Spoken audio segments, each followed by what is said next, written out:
Hello, this is Catherine from Accelerated Reader, reading books for you. Today I will be reading Chapter 19 from Anchen, The Story of a Butterfly by Surina Nel. Before I begin reading, I would like to give a big thanks to the author for sending me this book to read on my channel. In the description below, I've included links where you may find and purchase this book. Don't forget to like and subscribe. Chapter 19. Anchen, Scram, and Scrub sat around a little fire under a fallen dry leaf. Anchen looked a mess with her torn and dirty pink dress. Her face still smudged with makeup, dirty from the struggle in the web. She was fiddling, trying to get bits of cobweb out of her hair. There was a somberness in the air. The event with Grog brought back memories of the previous encounter had with him. Scrub got up and went over to Anchen to help her get rid of the webs in her hair.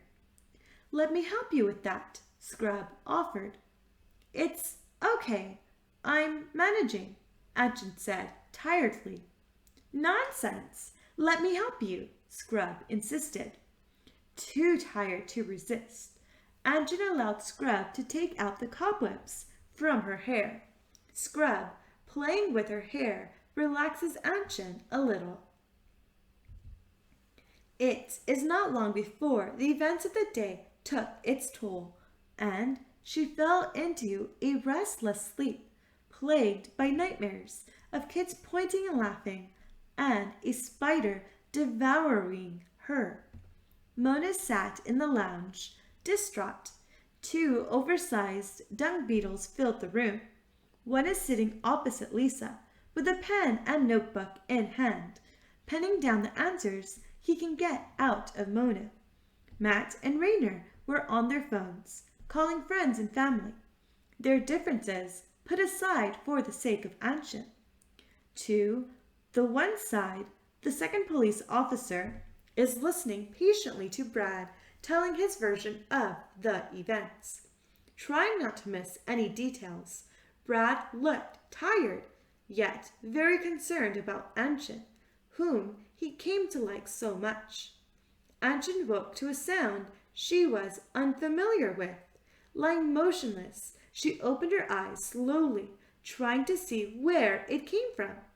Black, thin, long legs. Legs! Her eyes flew open, awake. "Oh no! I am going to be breakfast!" Paralyzed by fear, Anchen lay motionless. When another sound reached her, she got a fright. When a hand slipped over her mouth, and a voice whispers in her ear. "Don't make a sound, understand?" Scrub whispered. Anchen nodded and relaxed slightly when the hand slipped from her mouth. The feet moved closer, almost tramping on Anchen.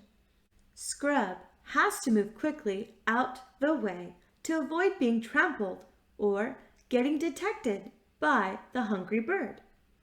Anchen got up slowly, careful not to make a sound. As she got to her feet, a giant eye and mouth appeared next to her. Before she knew it, she is screaming at the top of her lungs.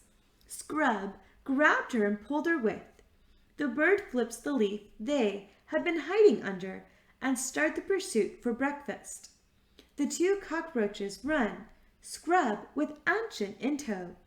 The bird was in hot pursuit, trying to catch the Anchen. His attempts fruitless, but not less scary as his beak breaks the ground just short of Anchen a couple of times.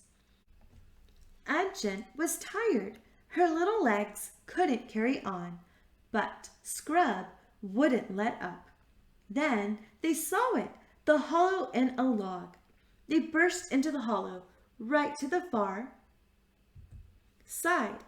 The bird's head appeared, almost filling the cavity they were in. He tries to peck at Anchen, and the 2 cockroaches, but they stayed out of reach. The threesome looked at the bird who kept trying to get a hold of them. Scram noticed the tears in Anchen's eyes. His heart bled for the Anchen, still looking a sorry state.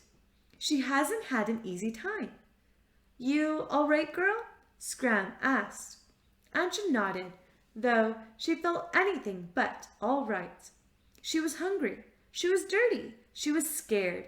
She had no idea where she was or if she would ever see her mom and her dad again.